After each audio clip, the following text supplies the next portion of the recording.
ញ៉ាំមនកាយគ្រប់ជំនាញសួរសម្ដេចទ្រង់ឯកឧត្តមលោកជំទាវលោកស្រីប្រិមត្តទូរទស្សនិកជនជាទីគោរពនិងជាទីមេត្រីនៅវេលាម៉ោង11ជាងត្រូវនឹងយប់ថ្ងៃទី15 ខែមករាឆ្នាំ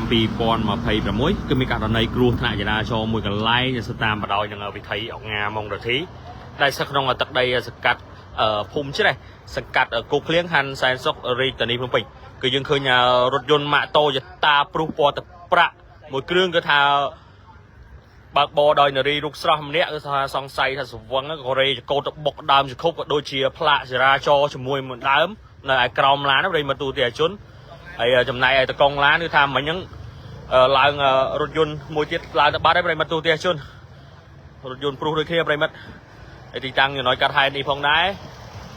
ឃើញបសល់ទុកតែ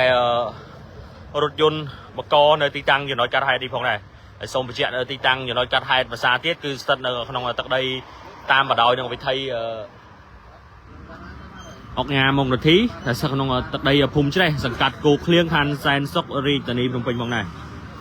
សូមបញ្ជាក់នៅករណីគ្រោះថ្នាក់ចរាចរណ៍ខាងលើនេះគឺมันបណ្ដាលឲ្យមាននរណារងរបួសទេគ្រាន់តែខូចខាតរថយន្តក៏ដូចជាបាក់ដើម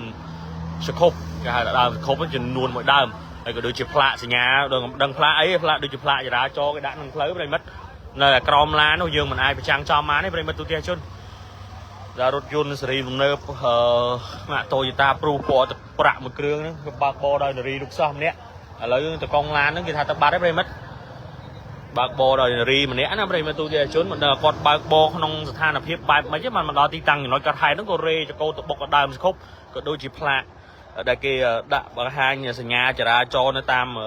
ចិញ្ចើមផ្លូវហ្នឹងហើយកន្លែងនេះគឺជាកន្លែងដែលគេតែងទៅលក់បាយឆាបាយអីជាប្រចាំតែថ្ងៃនេះសំណាងខ្លាំងមែនទែនគឺគាត់មិនលក់មិនអីប្រិមត្តទូទាំងជន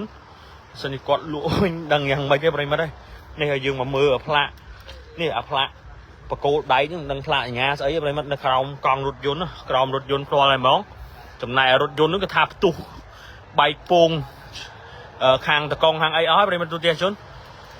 នៅទីតាំងចំណុចកាត់ហេតុនេះតកងរថយន្តហ្នឹងក៏បានចាក់ចេញពីទីតាំងចំណុចកាត់ហេតុដែរបន្សល់ទុកតែរថយន្តក៏ដូចជារបស់របរដែលខូចខាតហ្នឹងក៏ដូចជាមានផ្លាកចរាចរណ៍ចំនួនមួយដើមឯនឹងដើមស្គប់បាក់ខ្ទេចអស់ហើយប្រិមត្តទូទាំងជនសូមបញ្ជាក់នៅទីតាំងចំណុចកាត់ហេតុនេះភាសាទៀតគឺស្ថិតតាមបដោយនឹងវិថីអង្គការម៉ុងរទ្ធីដែលស្ថិតក្នុងទឹកដីភូមិច្រេះសង្កាត់គោកឃ្លៀងខណ្ឌសែនសុខរាជធានីភ្នំពេញផងដែរហើយសូមបញ្ជាក់ជំវិញទីករណីគ្រោះថ្នាក់ចរាចរណ៍ខាងលើនេះมันមាននរណារងរបួសទេក៏ខូចខាតតែទ្រព្យសម្បត្តិ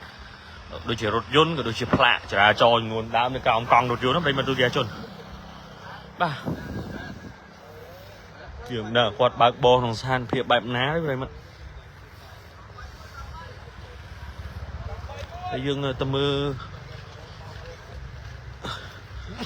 ផ្លាករេករថយន្តពីមុខទាំងអស់នេះប្រិមត្តទូទាំងជនគឺរថយន្តម៉ាកតូយោតាព្រុសពណ៌ទឹកប្រាក់ដែលមានពាក់ស្លាកលេខភ្នំពេញពី BV 25និង44គឺថានេះស្នាមគាត់បុកបាក់ដើមសង្ខុបប្រិមត្តទូទាំងជន